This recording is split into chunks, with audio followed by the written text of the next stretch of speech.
Good morning students. आज हम आप लोगों को बताएंगे अकाउंटिंग साइकिल। अकाउंटिंग साइकिल क्या है? अकाउंटिंग साइकिल का मतलब हुआ हिंदी में लेखांकन चक्र। लेखांकन चक्र का मतलब हुआ कि एक अकाउंटिंग प्रोसेस में कौन कौन स्टेप फॉलो करता है अकाउंट्स मेंटेन करने वाला, बुक कीपर चाहे अकाउंटेंट। यानी अकाउंटिंग प्रोसीजर में कौन कौन स्टेप एक एक करके आते हैं हमारे अकाउंटिंग प्रोसीजर में, उसी को बोला जाता है अकाउंटिंग साइकिल। तो बिजनेस में कोई भी ट्रांजैक्शन होगा तो सबसे पहले जो भी ट्रांजैक्शन हुआ तो सबसे पहले बिजनेसमैन यहाँ वेस्ट बुक में लिखेगा, पहला स्टेप। उसके बाद वो लिखेगा जर्नल में, दूसरा स्टेप। तीसरा स्टेप उसका हो गया लेजर। चौथा स्टेप हो गया ट्रायल बैलेंस और पांचवा स्टेप हो गया फाइनल अकाउंट। फिर करेगा एनालिसिस। अर्थात कहने का मतलब ये हुआ कि कोई भी बिजनेस में छोटा बड़ा जो भी ट्रांजैक्शन हो रहा है, 10 ट्रांजैक्शन हो, 20 ट्रांजैक्शन हो, 50 ट्रांजैक्शन हो, बिजनेसमैन उसको एक सिस्टमेटिक वे में स्टेप बाय स्टेप आगे लेके चलता है, तब जाकर के यहाँ पर उसको रिजल्ट मिलता है। इस प्रोसेस में 5वें स्टेप में उसको जाकर के रिजल्ट मिलता है। तो अकाउंटिंग प्रोसीजर में फॉलो किए जाने वाले वो प्रत्येक स्टेप जो एक दूसरे से चेन के रूप में जुड़े हुए हैं, इसी को बोला जाता है अकाउंटिंग साइकिल। जिसमें ट्रांजैक्शन का मीनिंग तो हम लोग जानते हैं, exchange of goods and services. Business में कोई भी ट्रांजैक्शन हो, किसी को सेल किया जाए, किसी से परचेज किया जाए, किसी को ऑन क्रेडिट सेल किया जाए या किसी को ऑन कैश सेल किया जाए, जो भी ट्रांजैक्शन हैं हो रहे हैं बिजनेस में डे टू डे, अगर कम ट्रांजैक्शन है तो भी उसको लिखना कहीं ना कहीं पड़ेगा, है ना। क्योंकि बिजनेस में रिजल्ट रोज नहीं निकालता है, बिजनेसमैन रिजल्ट निकालता है at the end of the year. तो at the end of the year के लिए सारा डेटा वो अपने माइंड में सेट रखे, ऐसा पॉसिबल नहीं है। और अगर बड़ा बिजनेस है जहां दिन भर में सैकड़ों ट्रांजैक्शन होते हैं, दिन भर में 100 से 150 ट्रांजैक्शन होते हैं, तो उसको भी वो दिन भर याद नहीं रख पाएगा। तो इसलिए कोई भी ट्रांजैक्शन होता है तो उसको सबसे आइडियल प्लेस है लिखने का जर्नल। लेकिन जर्नल में लिख पाना तुरंत पॉसिबल नहीं हो पाता है। क्यों? क्योंकि एक बिजनेसमैन का सबसे फर्स्ट प्रायोरिटी क्या होता है कि टू सर्व कस्टमर, अपने कस्टमर को वो सर्विस प्रोवाइड करें। कस्टमर कई तरह के आते हैं, कोई कस्टमर प्रोडक्ट देखने आता है, कोई कस्टमर प्रोडक्ट का प्राइस पूछने आता है, कोई कस्टमर जो है सामान लेने के लिए आता है। दुकानदार का काम है कि हर कस्टमर का जो भी डिमांड है वो पूरा करें। तो अगर मान लीजिए कि हमारे दुकान में सुबह सुबह 10 कस्टमर एक ही साथ आ गए, अब एक कस्टमर को हम कुछ भी उसके साथ जो भी ट्रांजैक्शन हुआ ऑन क्रेडिट सेल किए, फिर अपना कॉपी लिख खोल करके जर्नल में उसको रिकॉर्ड मेंटेन करने लगे, फिर दूसरे कस्टमर को हैंडल करेंगे। तो इस तरह आज के डेट में किसी के पास भी उतना टाइम नहीं है कि वो बिजनेसमैन का वेट करेगा। किसी को अपने ऑफिस के लिए लेट हो रहा है, किसी को कोई काम है, किसी को दूसरा काम है। हर आदमी चाहता है कि जब हम दुकान पे जाएं तो क्विक सर्विस उसको मिले, तुरंत उसको सर्विस मिले। तो ये बात बिजनेसमैन को भी पता है कि प्रैक्टिकली ऐसा संभव नहीं है कि ट्रांजैक्शन करके हम उसको जर्नल में लिख लें तो फिर नेक्स्ट ट्रांजैक्शन को हैंडल करें। ऐसा वो भी जानता है प्रैक्टिकली संभव नहीं है। लेकिन बिजनेसमैन के लिए प्रैक्टिकली ये भी संभव नहीं है कि दिन भर का ट्रांजैक्शन जब शाम में टाइम मिलेगा, उसको फ्री टाइम होगा, कस्टमर का भीड़ कम होगा, तो दिन भर का ट्रांजैक्शन एक ही बार जर्नल में डाल ले। क्योंकि दिन भर में अगर 100 ट्रांजैक्शन होते हैं तो 100 ट्रांजैक्शन में 20 ट्रांजैक्शन हो सकता है ऐसे हो जो ऑन क्रेडिट हो, उधार हो, किसी को उधार बेचा गया, किसी को प्रीवियस ड्यू था हमारा वो मिला है, किसी को हमने अपना मेरे ऊपर जो ड्यू था हमने उसको पेमेंट किया है, तो किससे हमने लिया, किसको हमने पेमेंट किया, किसको उधार बेचा, ये सारी बातें दिन भर याद रह सकें मान लीजिए कि रात में 8 बजे दुकान में कस्टमर का भीड़ कम होता है, तो सवेरे 8 बजे से लेकर रात 8 बजे 12 घंटे का बात आदमी के दिमाग में याद रह सके, ये इसकी कोई गारंटी नहीं है। क्यों? क्योंकि आदमी का दिमाग है, मैनुअल चीज़ है, कंप्यूटर का मेमोरी नहीं है कि फीड हो गया, है ना। इसलिए बिजनेसमैन को उसको लिखना तो है ही जर्नल में, क्योंकि सब स्टेप एक दूसरे से चेन के रूप में जुड़े हुए हैं। एक चेन टूटेगा तो अगला स्टेप पूरा नहीं होगा, और फाइनली जो है फाइनल अकाउंट में उसका आंसर यानी रिजल्ट गलत आ जाएगा। प्रॉफिट के बदले लॉस भी हो सकता है कि दिखा दे, या लॉस होने वाला है तो प्रॉफिट दिखा दे। यानी फाइनल अकाउंट में eight the end of the year accurate result आए, इसके लिए हर एक स्टेप को फॉलो उसको करना है। और ये स्टेप फॉलो तभी होंगे जब हर ट्रांजेक्शन जहां लिखे जाने हैं वहां सिस्टमेटिक वे में लिखे जाएं।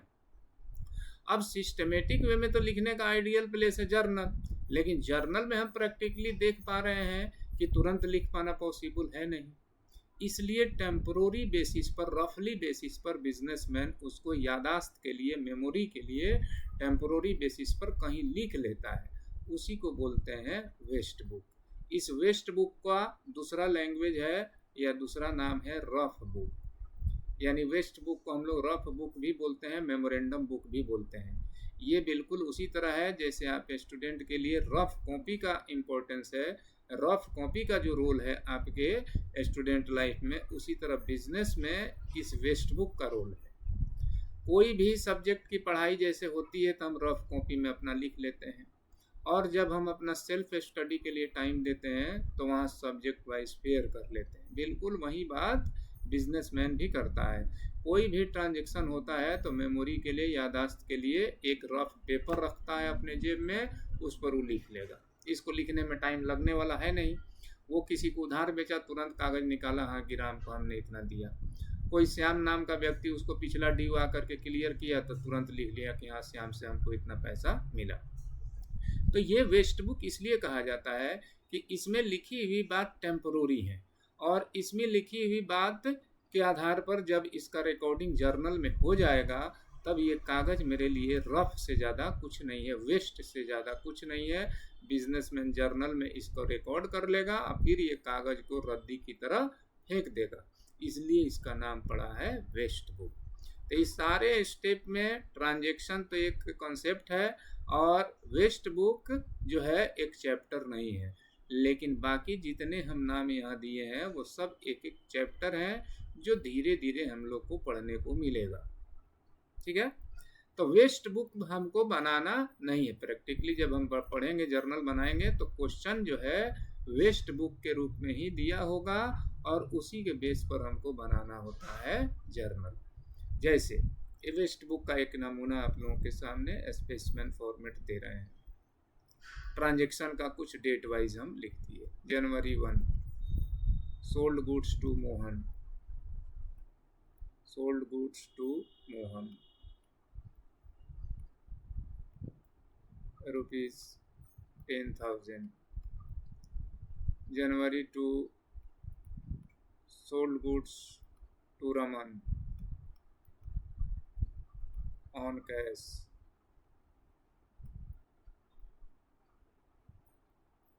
₹5,000। उसके बाद जनवरी 3 को ट्रांजैक्शन है कि purchase goods from Ram, purchase goods from Ram.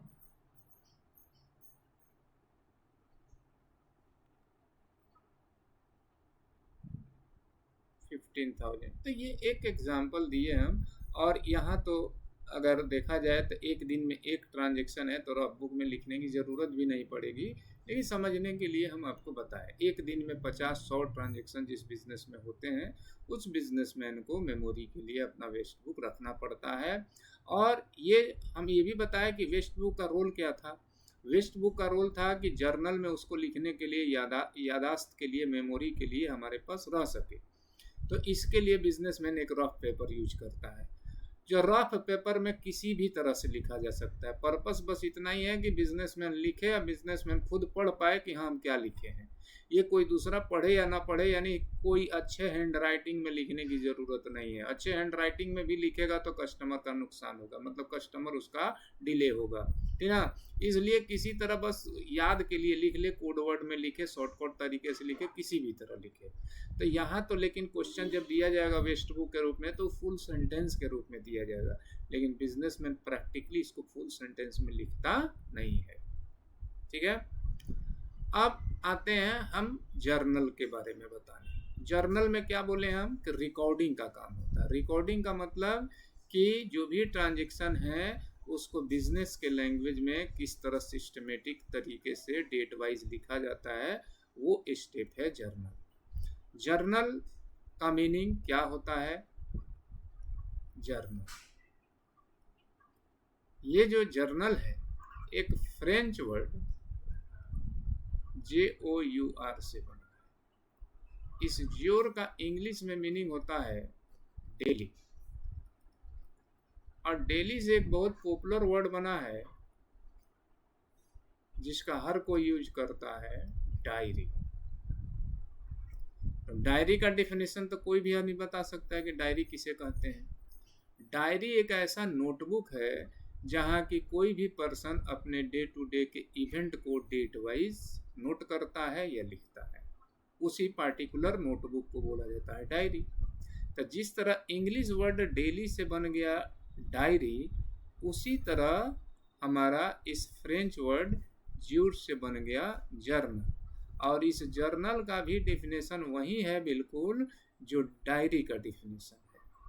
यानी जर्नल भी एक ऐसा आइडियल प्लेस है, एक ऐसा नोटबुक है जहां बिजनेसमैन अपने डे टू डे के इवेंट, डे टू डे के इवेंट बिजनेस में क्या है, डे टू डे के ट्रांजैक्शन को डेट वाइज लिखता है या रिकॉर्ड करता है। उसी पार्टिकुलर नोटबुक को बोला जाता है बिजनेस के लैंग्वेज में जर्नल। अब इसी चीज को अगर हम लोग अकाउंटिंग लैंग्वेज में डिफाइन करना चाहें तो कह सकते हैं कि जर्नल एक ऐसा नोटबुक है जहां बिजनेसमैन अपने यहाँ होने वाले डे टू डे के ट्रांजैक्शन को सिस्टमेटिक तरीके से बिजनेस के लैंग्वेज में एक सर्टेन फॉर्मेट और एक सर्टेन रूल रेगुलेशन के आधार पर लिखता है या रिकॉर्ड करता है। तो सर्टेन रूल रेगुलेशन क्या, जो आप लोगों को पिछले क्लास में हमने बताया था, personal account, real account, nominal account पहचानना और उसमें डेबिट और क्रेडिट करने का जो रूल है उसके अनुसार डेबिट और क्रेडिट करना, तो वो सर्टेन रूल रेगुलेशन हो गया। और सर्टेन फॉर्मेट क्या है, तो जर्नल का एक सर्टेन फॉर्मेट इस तरह से होता है। जर्नल का ये एक सर्टेन फॉर्मेट है। जर्नल जो है पूरे पेज में 5 कॉलम में बांट दिए जाते हैं। पूरे पेज को 5 कॉलम में हम लोग बांट देंगे। पहला एक छोटा सा कॉलम रहेगा, डेट का कॉलम। पहला जो छोटा सा कॉलम है वो डेट का है। दूसरा कॉलम सबसे बड़ा रहेगा। पूरे स्पेस का 60% स्पेस हम लोग इस पार्टिकुलर के लिए देंगे, पार्टिकुलर्स। उसके बाद एक नाम मात्र का, बस दिखने भर, LF, इसका फुल फॉर्म हम बताते हैं अभी। और बाकी जो स्पेस बच गया उसको इक्वल बांट दीजिए, एक कॉलम डेबिट अमाउंट के लिए और दूसरा कॉलम क्रेडिट अमाउंट रुपीस के।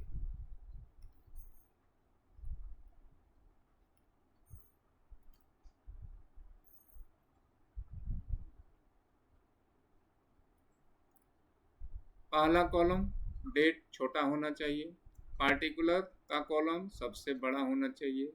LF का मतलब होता है, फुल फॉर्म होता है लेजर फोलियो। अभी अभी हम लोग अकाउंटिंग साइकिल में क्या देखे कि जर्नल का अगला स्टेप जो होता है लेजर होता है। तो किस जर्नल का लेजर बिजनेसमैन किस पेज में मेंटेन किया है वो अपनी यादाश्त के लिए या सुविधा के लिए वो पेज नंबर यहाँ नोट करता है। जर्नल बनाने में हम लोग स्टूडेंट को जो है ये नोट करने की ज़रूरत नहीं है, ये कॉलम ब्लैंक्स ही जाता है। और डबल एंट्री सिस्टम ये कहता है कि हर एक ट्रांजैक्शन के 2 एस्पेक्ट होंगे जिसको 2 जगहों पर लिखा जाएगा, एक डेबिट और दूसरा उतने ही अमाउंट से क्रेडिट। तो debit column, debit amount rupees में डेबिट का अमाउंट डेबिट वाले कॉलम में, और एक लाइन नीचे क्रेडिट अमाउंट रुपीज़ में क्रेडिट का अमाउंट, और फिर एक नरेशन लिखते हैं यहाँ पर।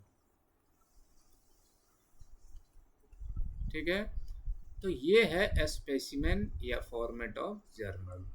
ठीक है, अब है कि ये जो है कि ये नॉर्मल जो हम लोग वेस्ट बुक लिखे थे, तो ये नॉर्मल सेंटेंस है, सोल्ड गुड्स टू मोहन, ये साधारण वाक्य है ना। इस ट्रांजेक्शन को हम साधारण भाषा में लिखे हैं, लेकिन यही चीज़ को इस फॉर्मेट में बिजनेस के लैंग्वेज में लिखना है। तो नॉर्मल ट्रांजेक्शन को या नॉर्मल लैंग्वेज में लिखी हुई बातों को जर्नल के फॉर्मेट में सजाने के प्रोसेस को बोला जाता है जर्नलाइजिंग, है ना। अब इन सब बातों को इस जर्नल के फॉर्मेट में लिखने के प्रोसेस को बोला जाता है जर्नलाइजिंग। तो जर्नलाइजिंग का मतलब हो गया कि जो वेस्ट बुक में बिजनेसमैन ट्रांजेक्शन अपना रफली लिखा है, उस रफली लिखे हुए ट्रांजेक्शन को जर्नल के फॉर्मेट में रिकॉर्ड करने का जो प्रोसेस है वो है जर्नलाइजिंग। तो जर्नलाइजिंग यानी जर्नल में लिखने के कुछ स्टेप हैं, है ना। तो स्टेप फॉर जर्नलाइजिंग यानी जर्नल में लिखने के क्या स्टेप हैं, कैसे कैसे हमको चलना चाहिए। पहला स्टेप है, डेट का कॉलम बना है, ट्रांजेक्शन का डेट लिखेंगे, तो मेंशन डेट, डेट मेंशन कीजिए।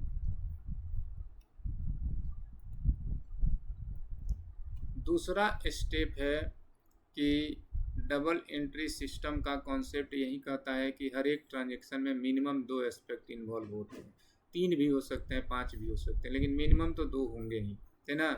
तो एलिमिनेट एट लीस्ट 2 एस्पेक्ट्स, अगर ज़्यादा बनता है तो ज़्यादा ही एस्पेक्ट छांटिए, लेकिन कम से कम 2 तो बनेगा ही। एलिमिनेट एट लीस्ट 2 एस्पेक्ट्स यानी कम से कम 2 एस्पेक्ट को छांटना है ना। और उसके बाद स्टेप नंबर 3, स्टेप नंबर 3, कोई भी एस्पेक्ट होगा तो हम लोग अकाउंट के बारे में जान चुके हैं कि everything called accounts in the language of book keeping.